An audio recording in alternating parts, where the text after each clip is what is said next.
Good morning, everybody. Whether it's about finding love or making love last, there's so much we can learn from the older generation. 19 seniors recently spent a weekend sharing their lessons on love and romance with 12 local youth. And joining us today, please welcome 5 of those seniors. We have got Harry and Brenda Whalen. To my left, your right, we have Doug Peters and Joan Thomas. And in the middle, in blue, we have got Joan McTavish. Good morning, all of you beautiful people. You are our Cupids. You're going to share some tips. Harry, you've got the moves. 96 years young, God bless. And you were dancing to Carl Wolf. You were digging that track, yeah? Yeah. That's part of your 67 years of wedded bliss? 97, 97 in June. In June. In June. What is the secret to longevity and a long-lasting, beautiful marriage? 67 years of marriage. What is the secret? Don't worry. Be happy. Just be happy. And she's always right? Yeah, no, I'll be right. I do know in the video you did bring me to tears. You talked about the fact that what starts out, you know, as passion ends up being a real everlasting kinship and love where you take care of one another. Can you tell me how Harry takes care of you? Rubs my back. Yeah, like he's doing right now. Because I've got a bad back. And you say you take care of the finances, so you're the boss. She's Yes. the boss, and I give her permission to say She gave you permission to say that she's the boss? I'm the boss. that you're the boss. And then over to my left, we have got Doug and Joan. I love your story. So this was a second marriage for you both. You had Yep. lost your spouses. And how did you come together and when? It's a long story. Yeah. Well, back in India, where we're from, I was in school and college with Joan's brother-in-law. And after we finished school and college, we sort of digressed in our various ways. I came to Canada and so did her brother-in-law. His name is John. And fortunately, we both landed up in Toronto. And my brother in India told me that this friend of mine was here. And after 20 years, I hooked up with him again. And fast forward to many years later, Joan and her husband came to Toronto as well. And one of the first things that John and his wife did was to bring them over to visit with us. And it was a very nice meeting John again and meeting Joan and her husband. That was our first meeting. And then, as luck would have it, Joan lost her husband. Yeah. In the year 2000, I lost my wife in 2001. A year later. And a few years later, and mind you, we were within the same sort of social circle. We'd met more often than not. And we sort of struck up a friendship, for want of a better term. And that went on for about a few years. And then about 4 years after we started our friendship, we married. Mm-hmm. It was an easy transition.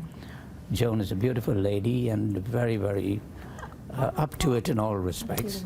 He's getting points. She wants me to hold her hand. Well, you know what I love? He very rarely calls you Joan. What does he call you instead? Sweetie. Sweetie. This is the 6th time he's called me Joan. Right. In the almost 12 years we've been married. And he makes a mean cup of tea. Yes, And definitely. you love to karaoke.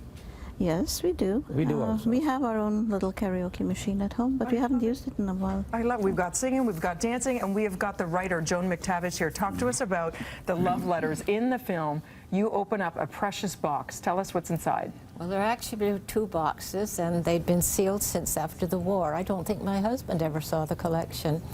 But I did write him every day. He was overseas for over 3 years, almost 4. And they're numbered. There were well over 1,000. He wrote back when he could. They used to have those little blue envelopes for 10 cents that you could send rather than the expensive air mile at that time. And we just kept him apprised of what was going on in life back here in Canada. Well, there was a bit of love in most of them, but it was really to make him feel that home was still going on as usual, no matter how bad it was where he was. Mm. And I love that in your video you keep using the word sensible. You said your parents trusted you to go away with him, which was very unusual at the time, that you would be sensible and smart. Do you think we need more sensibility in the world today? You know, we see what's happening politically and maybe in the dating scene. It's all so much coming at us, right? I think you have to keep a balance from the, what is it, mind, spirit, and soul, or whatever. But no, we were sensible. it was unusual for a young lady to go alone to meet her boyfriend. Admirer? And I did, because we'd been friends for a long time, but hadn't been engaged for that long, hadn't realized we wanted to spend the rest of our lives together. It's just a short time that I think my father felt it needed to be cemented, and we were for 3.5 years. That worked. Beautiful stories of eternal love, everlasting love, finding new love. It is so wonderful. Look at Harry busting a move. Real Youth is a not-for-profit program that encourages youth adults organizations to create and distribute compelling films about important issues. For more information, do yourself a favor, guys. If you want to feel good, check it out, read it. We're going to have the link on breakfasttelevision.ca. They're really beautiful short films, you know, about 3.5 minutes. And now you can put live TV on your list, Mr. Hollywood Harry. Are we rooting for Beyonce at the Grammys this weekend, or what? Are we going to dance? Yeah. Yes. She's got the moves, doesn't she? How do we feel about Justin Bieber? He needs help and love. I don't know too much about Justin Bieber. No, you're not a fan. What about Drake? Do we like Drake? Pardon? Do we like Drake? Drake Drizzy? Started from the bottom, now we're you? Yeah, We like all kinds of music, don't we, all Harry? kinds, anything at all as long as the music. Harry, what happened when your hotline used to bling back in the day? You know, when your phone would ring up? Oh, man. Harry's the best. I love you guys.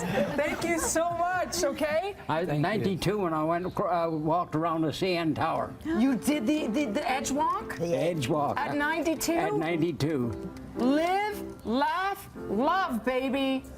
My son and my daughter and my son-in-law, my 2 grandsons and their fiances, 8 of us all walked around the CN Tower. Harry's showing everybody up right now. Give it up for these incredible human beings.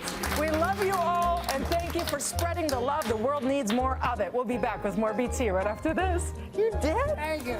Were you scared? No,